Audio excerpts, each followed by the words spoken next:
My friend, Sam, has always been troubled. The sort of kid you knew would go down the wrong path and wind up in the news. I remember when the story of Daniel Patrick came out. He was the teen who, back in 2007, took his father's gun from a safe after his parents took away Halo 3. He came up behind them while they were on the sofa watching TV, told them he had a surprise for them, and shot them both in the back of the head. Not long after the Patrick story came out, I remember Sam laughing and telling me, "Dummy got caught almost immediately. If I were ever going to do something like that, I'd be smarter about it." We lived only 3 houses apart, so we used to hang out a lot. Sam was obsessed with true crime, which meant he watched a ton of it. He was drawn to the most heinous stuff, like Catherine Knight, the woman who in 2000 butchered her husband and cooked him up into a meal, and hung his skin up to dry. The officers who came to her house brushed up against the skin, thinking it was a curtain. This was way inappropriate for 12-year-olds, of course, but neither of us had very involved parents. Maybe because of all this stuff, Sam was convinced that evil was pretty much everywhere.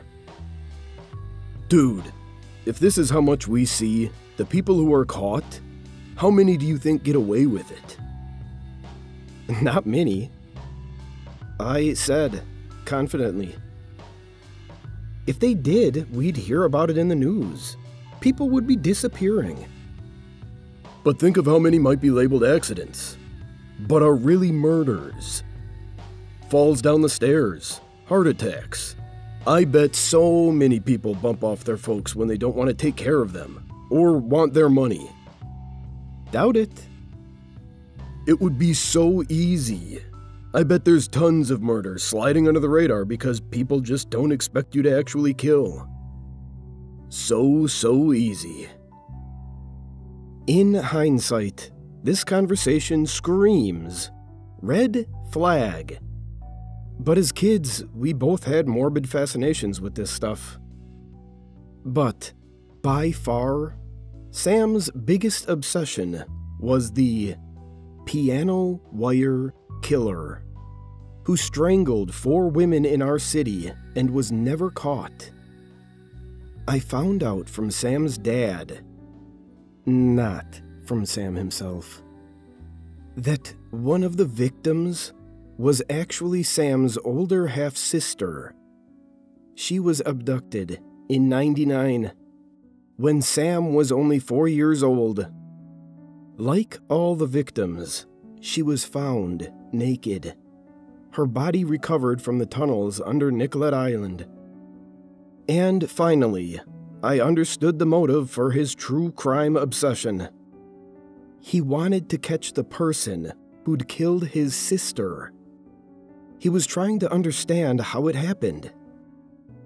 When I asked him about her, he claimed to remember her singing to him and playing on the swings, and admitted he watched every scrap of news related to her death that he could.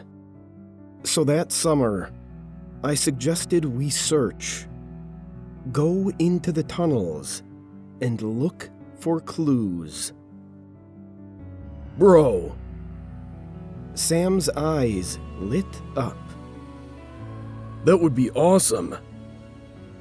We spent a whole summer scoping out those tunnels, winding through unlit utility passages seemingly forever, through the cool dark. If you know your way, you can crawl through a narrow passage to Satan's Cave, where teens and urban explorers sneak in to drink, light up, and graffiti their names. There are even some carvings on the cave walls people have made of goats' heads and demon faces. But it's mostly just discarded beer bottles and trash. The explorations were thrilling, but the closest we found to anything suspicious was a switchblade, a discarded baby doll, and a loop of wire that seemed likely to have come from a bracelet. Sam insisted the news was all wrong, that the killer wasn't anything like people suspected. Maybe he was right, but he was wrong about the tunnels.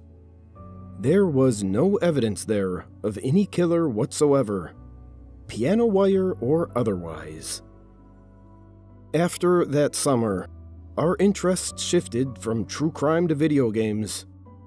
We played lots of shooters. I got into sports, taekwondo, and later rowing, backpacking, any wilderness stuff. Sam got into drugs. We'd still occasionally meet up for a hike. I'd go for the nature. He'd go for the opportunity to light up and escape his parents' constant squabbles. But I saw less and less of him. By the time I entered college, he was in and out of jail, getting into trouble for dealing, for breaking and entering, petty crime stuff. The last time I heard from him was when he called me from jail, asking me to bail him out, reminding me of what good friends we used to be, reminiscing. Hey, Rufus. Remember that summer we spent searching the tunnels? Yeah. Pretty transparent, trying to tug at my heartstrings with a bond that had wilted years ago. But I smiled anyway, because those were better times. That was awesome. We never did find much, did we? Nope. But if we search those tunnels now, things would be different. Hey, maybe we go again once I'm out, yeah? Sure. So, I was wondering if you could do me a favor. Yeah, okay. I was a sucker. I went and bailed him out later that day. We made plans to hang out, maybe to explore those tunnels again. I knew he'd blow me off, but what can I say? He was an old friend, and I felt bad that he wound up this way. Well, my life was pretty steady. What's more, he'd found out while in custody that his dad had died. Suicide, apparently. Which was not a surprise to anyone who knew Sam's father. But nonetheless, surely must have hit Sam hard. Sam was worried now about his mom, having to raise his baby sister alone. Plus, they needed money. They always needed money. He wanted to go check up on the two of them, make sure they were doing okay without his dad. I told him I was here, if he or his family needed any help. I gave him my condolences. He just smiled and told me thanks, and didn't mention his father again on the drive back. You know, they actually found new evidence in the case. He said to me when I dropped him off. Shit? Really? Yeah.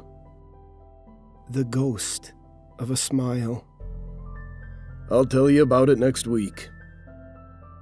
But he didn't get a chance. I got a call from him 2 days before we were supposed to meet up. The call dropped before I could answer. When I tried calling him back, it rang a few times and stopped. My subsequent calls went straight to voicemail. Sam ghosting me was nothing new. But when our appointed meetup passed and he still wasn't replying to me, I messaged his mom. She said he'd left, ranting about the piano wire killer and the tunnels. But she thought it was just his usual talk.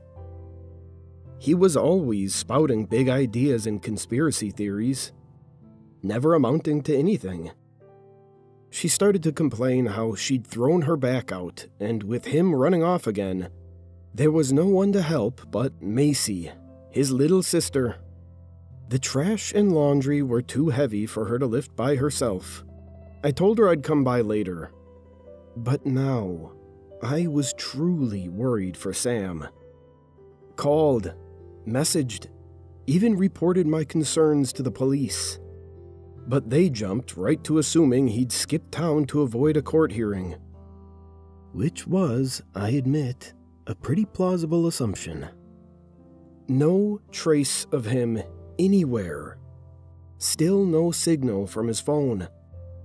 He'd gotten out of jail, mentioned new evidence, arranged to meet me, and vanished. I decided to check the tunnels. The entrance we'd used as kids was smaller and more overgrown than I remembered. I climbed down the embankment through the brush and dry leaves, out onto the concrete ledge, and then ducked into the cool darkness of the tunnel, with its low ceiling and narrow walls. Flicked on my flashlight. The faint odor of sewage wafted to my nostrils as I made my way forward. The only sound, the echo of my boots treading on the concrete. After a while of running my hand along the cool brick, I paused and turned to glance behind me. The entrance had become a distant square of white light. Was this really a good idea? Well, obviously not. I might go stumbling into whatever had caused Sam to disappear. Besides which, I couldn't remember the direction to Satan's cave. And even if I did find my way in, what was I supposed to be looking for? You know, they actually found new evidence in the case. Sam's hint in our last conversation had me tugging out my phone, searching the news, and I was stunned at the headline that came up. 25 years after brutal killings, piano wire killer confesses. Whoa. Sam had seriously downplayed this. It wasn't just new evidence. The killer was actually in custody and had confessed. So where the hell was Sam then? Maybe the police were right about him skipping town, leaving his mother alone to look after his sister, me scrambling to find him, and no one to pick up the pieces from his shattered life. I sighed and headed over to help his mom take out the trash. Sam's car was in the back when I pulled up, and my spirits lifted. I was eager to chew him out for all the usual trouble. But when I got back inside, his mom told me he wasn't back yet. His car battery had died, and he left by bike a few days ago. The house was a mess, filled with empty pizza boxes, several full garbage bags, laundry piled up. Sam's mom, Eleanor, had thrown her back out, I remembered, and couldn't lift heavy things. So, without Sam, she had no one to take out the trash or carry loads of laundry beside Macy. And Macy wasn't a very consistent helper, being only 11 years old. Is that Rufus? Macy came bounding down as I was collecting the trash bags. Her nose wrinkled. It smells like ass in here. You should help your mom out more. Once I'd cleared the trash out, I was getting ready to leave when, on a sudden impulse, I went upstairs to the room Sam had been using, thinking he might have left me a hint as to where he'd gone. But I found the room taped off with a giant "Keep Out" sign. Macy, bouncing up the stairs after me, told me no one was allowed in. "Especially me," she added, making a face. "Well, I'm his best friend, so I'm allowed," I said, but the door was locked. Undeterred, I started opening drawers downstairs in the main room. When we were little, Sam would sometimes lock his door, and his parents would open it and tell him not to shut them out. I vaguely remembered there being a key kept in a junk drawer.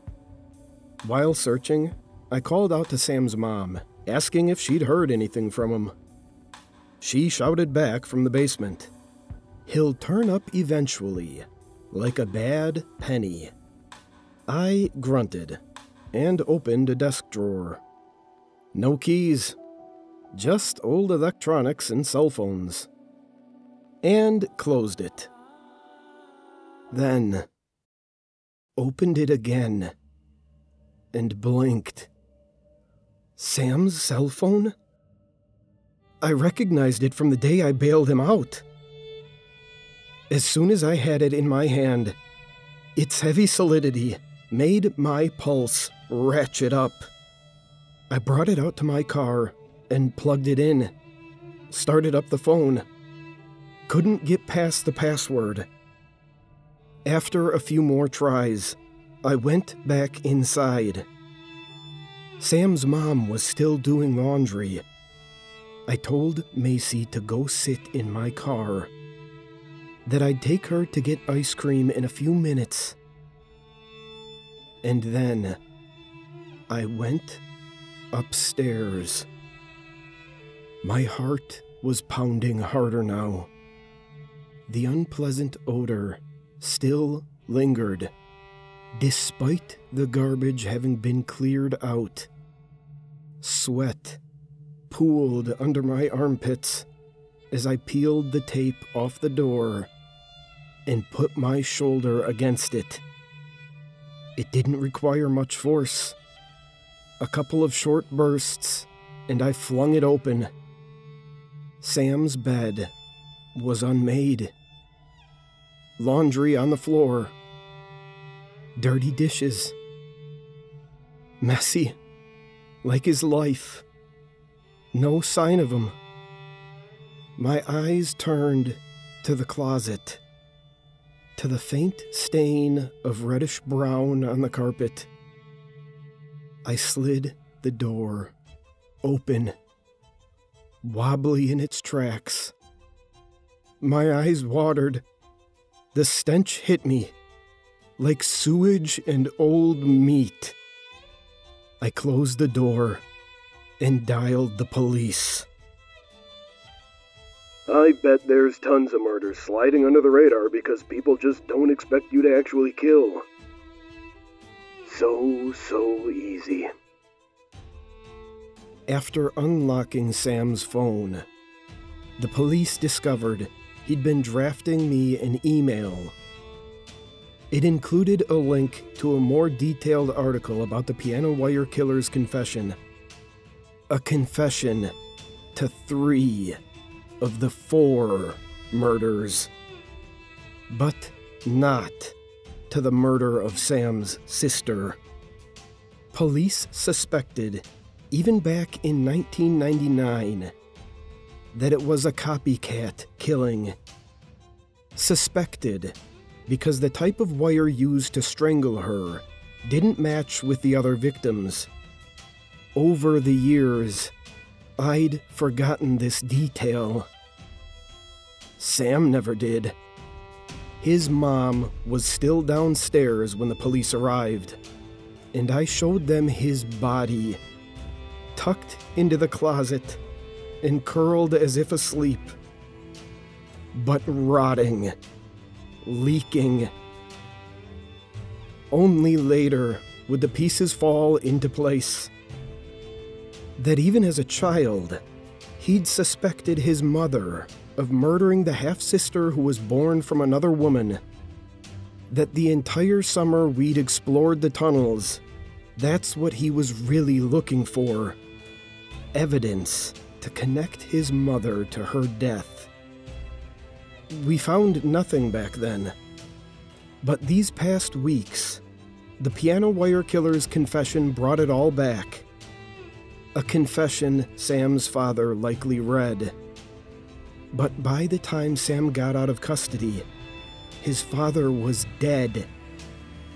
Sam was looking for proof, not only of his sister's murder, but also his father's. He died of blunt force trauma to the head, unlike his sister's or father's deaths, which were planned carefully enough. Even now, it was hard to prove them. Police seem to think his was improvised. Perhaps he confronted his mother, or perhaps she caught him snooping. She likely threw her back out trying to move his body. Sticking him in the closet and sealing the room was a stopgap measure. But even so, she might have gotten away with it. And I might have assumed he was still out in the world somewhere, running into trouble like always, if I hadn't seen his phone. It would be so easy. I never knew when he said this that he was voicing suspicion about his own mother. No wonder his worldview was so bleak. His sense of people one of constant mistrust. He didn't confide in anyone, not even me. But I'm glad the truth is finally out.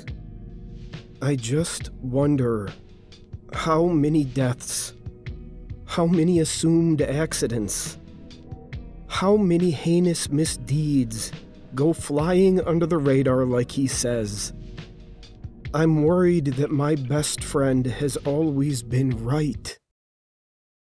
And it's so much more than we realize.